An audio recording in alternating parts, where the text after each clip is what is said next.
Il paraît que dans l'espace, personne ne peut nous entendre crier. Et pourtant, Michael Jackson a réussi cet exploit.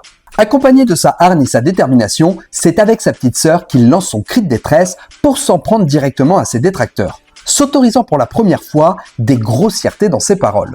Ayant la lourde responsabilité d'ouvrir son album le plus intimiste, History, vous l'avez compris, aujourd'hui on va parler de Scream.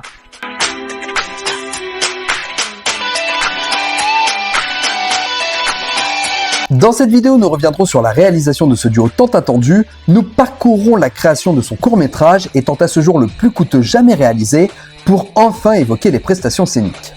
Mais pour commencer, plongeons-nous dans la genèse du titre. Janet Jackson termine tout juste sa tournée lorsqu'elle reçoit un coup de téléphone de son grand frère. Michael Jackson propose à sa petite sœur de le rejoindre pour travailler ensemble sur une chanson. Janet Jackson savait pertinemment la douloureuse période que traversait son frère, c'est pour ça qu'elle accepta avec grand plaisir. Une manière de l'aider à remonter la pente, c'est ainsi qu'elle rejoint Michael dans son appartement à New York et commence alors ensemble une session d'écriture sur la thématique des détracteurs de Michael et de ce qu'il méprise le plus. What was your opening piece? I just want to write yours down. So I'm tired of the injustice. I'm tired of the scheme. Your lies are disgusting. So what does it mean? Okay, wait, let me write. When kicking me down, When kicking me down, I got to get up. got to get up. As bad as it sounds, As bad as it sounds, the whole system. Et pour la première fois, Michael Jackson s'autorise à utiliser de la vulgarité dans les paroles de sa chanson, chose qui va rendre assez hésitante Janet Jackson. what was you? What The whole system is F. The whole Okay. system. Mother's gonna love us with this song. I told you not to do this, Janet, but you insisted. You tied my hands behind my back. I did not want to do a song like this. Okay, what else did you put on your? Une première pour l'artiste qui prouve par cette attention sa volonté de pouvoir choquer le public. D'ailleurs, au moment du pressage, même si certains singles de Scream vont admettre que le langage est plus que discutable, l'album History ne bénéficiera pas de l'écusson Parental Advisory. Michael et Janet bouclent les paroles du morceau et Janet propose à Michael Jackson de faire appel à ses deux mentors, Jimmy Jam et Terry Lewis, pour produire le morceau. Et Michael Jackson ayant déjà envisagé de travailler avec eux pour Dangerous, il accepte avec grand plaisir. Terry Lewis et Jimmy Jam contribuent largement à l'émancipation artistique de Janet Jackson. Commençant leur collaboration sur son album Control, ils vont lui forger une véritable identité artistique, ce qui permet à Janet de trouver une place à part entière dans l'industrie tout en se détachant de son affiliation, n'étant plus seulement perçue comme la petite sœur de Michael Jackson, mais bien comme Janet Jackson, artiste féminin de talent. Nous sommes en octobre 1994 et alors que le travail sur l'album History est déjà entamé, Michael Jackson se décide à appeler les deux producteurs et leur demander de lui livrer des idées autour du projet Scream. Cependant, malgré leur grand enthousiasme, les deux producteurs sont assez mitigés quant à l'idée de travailler pour Michael Jackson. D'un côté, avoir cette chance incroyable de pouvoir travailler avec celui qu'ils considèrent comme la plus grande star du monde, et l'engouement sur le fait de produire à nouveau leur protégé, Lewis et Jam craignent l'éventuel conflit d'intérêts que pourrait engendrer ce duo. Et pour le coup, leur vision est assez avant-gardiste dans la mesure où il va effectivement y avoir quelques tensions pendant le travail de la chanson. Jimmy Jam avait eu l'occasion de revenir sur la genèse du titre lors de son interview avec Mike Smallcombe en 2016. Michael ne nous a pas vraiment donné de direction en tant que producteur. Il a juste dit de venir avec tout un tas de pistes et qu'il écouterait ce qu'on apporte. Nous avons donc créé 5 pistes sur une période de 3-4 jours dans notre studio de Minneapolis. Nous avons fait venir Janet parce que nous voulions trouver l'inspiration avec elle. Nous avons pensé qu'il était important que les pistes dégagent des vibes confortables pour elle. Janet les a écoutées, puis en a pointé l'une d'entre elles et indique que c'est celle-ci que Michael aimera. Terry et moi lui avons demandé comment elle le savait. Elle a simplement répondu qu'elle connaissait son frère. Après avoir écouté une autre piste, elle s'est exclamée « J'espère qu'il n'aimera pas celle-là car je la veux pour moi ». Le titre dont elle parle va devenir par la suite Runaway, le titre inédit de la compile Design of a Decade.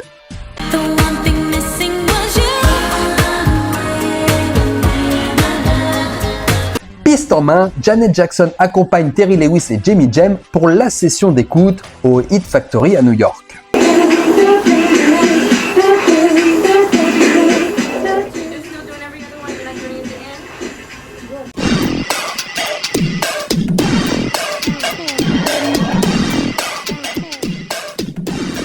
Il va prendre le soin d'écouter chaque piste jusqu'à s'arrêter sur l'une d'entre elles en particulier. En l'occurrence, celle que Janet avait pressentie.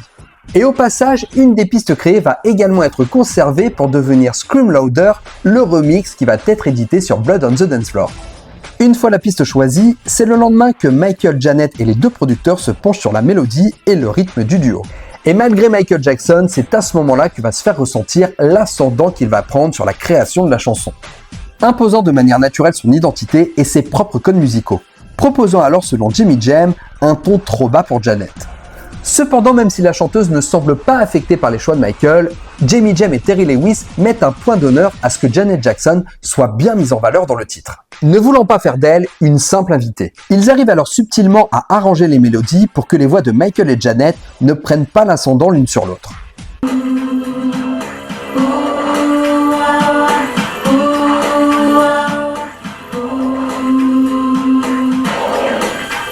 Et une fois que les arrangements sont trouvés, on peut maintenant passer à l'enregistrement de la chanson. Nous sommes toujours au Hit Factory de New York, Michael Jackson est prêt à enregistrer ses parties vocales, et Jimmy Jam en garde un très bon souvenir. Il avait d'ailleurs déclaré « Il chantait comme s'il voulait extirper quelque chose de sa poitrine à jamais ». L'enregistrement de la chanson a sans doute été l'une des expériences les plus hallucinantes qui soit. Il est entré dans le studio très gentil comme à son habitude et a dit « Ok, je vais essayer ma partie vocale maintenant ».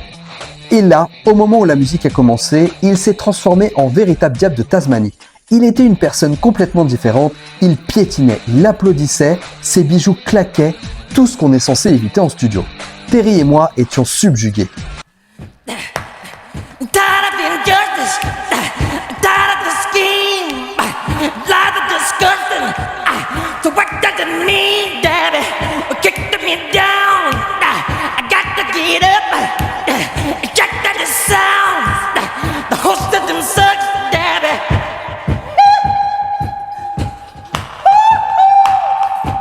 Terry Lewis avait d'ailleurs indiqué qu'ils avaient tous les deux crié comme des fans.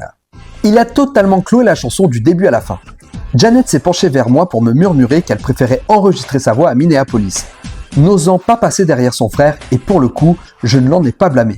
Nous avons donc enregistré sa chanson plus tard et l'avons envoyée à Michael.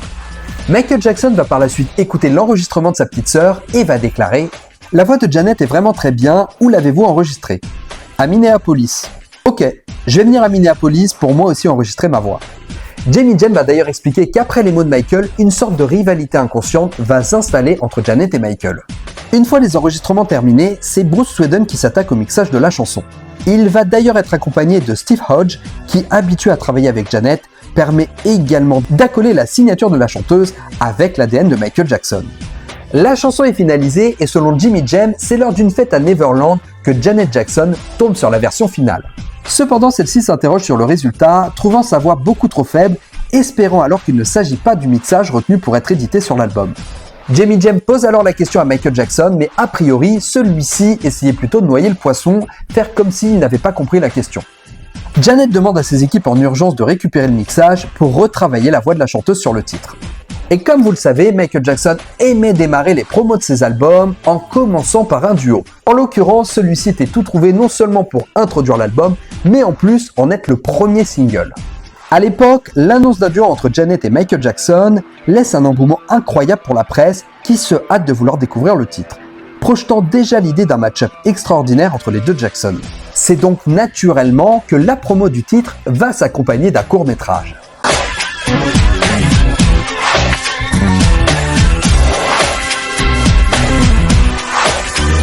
D'ailleurs, parlons-en du court-métrage qui va d'ailleurs avoir un tournage assez compliqué. Le tournage est organisé au hangar 54 des studios Universal où 7 scènes sont montées pour recevoir les différents décors du tournage. Et pour la réalisation du clip, Michael Jackson fait appel à un des réalisateurs les plus cotés pour le clip vidéo, il s'agit de Mark Romanek. Ayant déjà travaillé entre autres avec Madonna, Lenny Kravitz ou encore le groupe En Vogue avec Free Your Mind. Et malgré son expérience, Mark Romanek va être tout de même impressionné de rencontrer Michael Jackson, qu'il considère comme son idole. Il avait d'ailleurs déclaré « J'ai bavardé avec lui entre les prises de vue, un gars cool et facile d'accès, il a cette faculté de concentrer son attention sur vous, ce que font les gens très charmants. Nous avons échangé autour de nos films préférés et j'ai été impressionné par sa connaissance du cinéma étranger.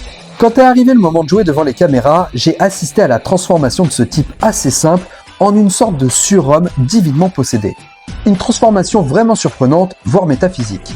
Quelque chose de difficile à comprendre pleinement. J'ai eu cette chance d'expérimenter le phénomène de si près que cela m'a donné des frissons. C'est le régal d'une vie pour moi. Cependant, le tournage va prendre énormément de retard, devant initialement durer que 3 jours. Et c'est le budget du métrage qui va bien sûr en pâtir. Même si la vidéo n'est prévue que pour durer le temps de la chanson, la vidéo se voit truffée d'effets spéciaux utilisant alors des technologies nouvelles et novatrices à l'époque, qui forcément demandent des coûts de production importants. Mais la maison de disques met la pression aux équipes qui demandent à ce que le clip soit livré en 5 semaines. Le timing serré, continuant donc à faire grimper les frais, rendant l'expérience pour Mark Romanek assez compliquée. Déclarant alors par la suite que le métrage n'était pas son préféré de sa filmographie. On estime que le métrage aurait coûté près de 7 millions de dollars, ce qui équivaut à 11 millions de dollars aujourd'hui si on prend en compte l'inflation, faisant alors de lui le clip vidéo le plus cher de toute l'histoire de la musique. Cependant, Mark Romanek dément cette information, indiquant qu'il existe au moins 2 clips qui ont coûté plus cher, mais sans vraiment citer de nom. Et de son côté, Janet Jackson non plus ne garde pas un excellent souvenir du tournage. Elle avait eu l'occasion de s'exprimer dans un documentaire qui lui était entièrement dédié, où elle avait déclaré « C'était dur, c'était un tournage qui ne devait durer que 3 jours, j'ai oublié combien de temps ça a duré, ça a coûté 7 millions de dollars à faire, c'était censé coûter bien moins que ça. Michael tournait la nuit et moi la journée. » D'ailleurs, Michael Jackson et Janet Jackson ont tourné leurs séquences sur 2 plateaux différents. Et Janet Jackson avait eu l'interdiction de la part de la production d'aller rendre visite à Michael Jackson. Chose qu'elle a eu d'ailleurs beaucoup de mal à comprendre. Je pense qu'il voulait qu'il y ait une sorte de compétition entre nous deux, ça m'a vraiment blessé, j'étais là pour combattre avec lui et pas contre lui. Le tournage du métrage se termine et voilà ce qu'il raconte. On y aperçoit Michael et Janet Jackson se réveiller dans un caisson au centre d'un vaisseau entièrement vide. Les 2 frangins se baladent entre défouloir et méditation, cherchant à trouver l'équilibre parfait entre la possibilité de faire sortir une colère animale et d'une autre, partir dans une sorte de paix intérieure. Mettant en lumière la complicité de Michael et Janet entre détente devant des jeux vidéo et chorégraphie qui sert de défouloir. Mais ce qui est vraiment intéressant dans ce métrage, c'est qu'on a la possibilité d'en avoir 2 lectures. L'intro du film nous montre le vaisseau voler à proximité de la Terre. On peut émettre alors 2 hypothèses. Soit le vaisseau vient de quitter la Terre à la quête d'un endroit meilleur, illustrant le fait que Michael Jackson ne trouve plus sa place auprès des humains et préfère se libérer de toute cette pression médiatique qui l'empêche de s'épanouir. Profitant d'être seul avec sa sœur dans ce vaisseau pour exprimer toute la colère qu'il ressent et enfin pouvoir trouver une paix plus spirituelle ailleurs. Et la deuxième idée peut être le fait que Michael Jackson et Janet Jackson ne partent pas de la Terre, mais reviennent sur Terre. Idée qui peut être suggérée par le réveil dans leur caisson en début de vidéo. Michael et Janet rentrent alors de leur retraite, prêts à en découdre sur Terre, ayant trouvé la force de se libérer de toute cette rage qui les habite. Et le résultat final est à mon sens tout bonnement réussi. La photographie y est particulièrement sublime, les effets spéciaux fonctionnent plutôt bien et la complicité de Michael et Janet à l'écran sont extrêmement bien mises en scène, offrant une très belle vitrine à la chanson. Le métrage va d'ailleurs s'offrir plusieurs récompenses.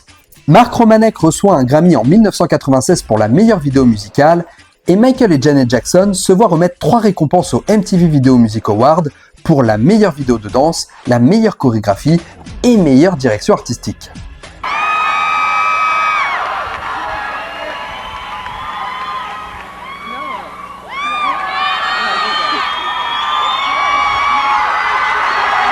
La chanson Scream va d'ailleurs par la suite avoir l'honneur d'ouvrir les prestations du History Tour.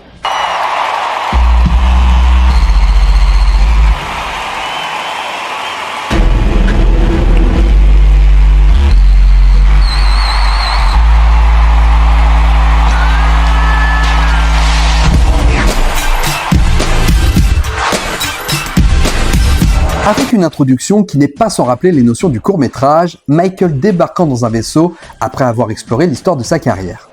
Final approach in 10, 9, 8, 7, 6, 5, 4, 3, 2, 1.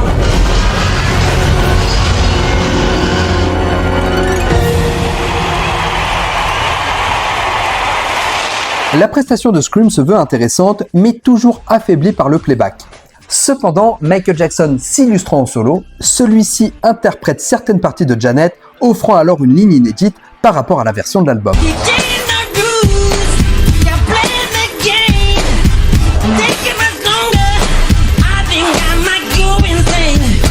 Au travers de cette chanson, c'est intéressant de voir que Michael Jackson a besoin de sa petite sœur pour pouvoir enfin sortir ses tripes et dire ce qu'il a sur le cœur. Avec Scream, Michael Jackson s'impose comme le rescapé qu'il est suite au lynchage médiatique et aux différents articles sensationnels qui n'ont cherché qu'à le salir pour le sortir d'un trône qu'il avait amplement mérité. Et d'une certaine manière, Scream a été l'opportunité pour Michael de dire à quel point il admirait le travail de sa sœur. De la manière dont elle a su se construire artistiquement tout en réussissant à sortir de l'ombre d'un frère devenu si important aux yeux du public. D'ailleurs en 2009, Janet Jackson va rendre hommage à son frère en interprétant au MTV Video Music Award de 2009 une prestation sur Scream de leur célèbre chorégraphie.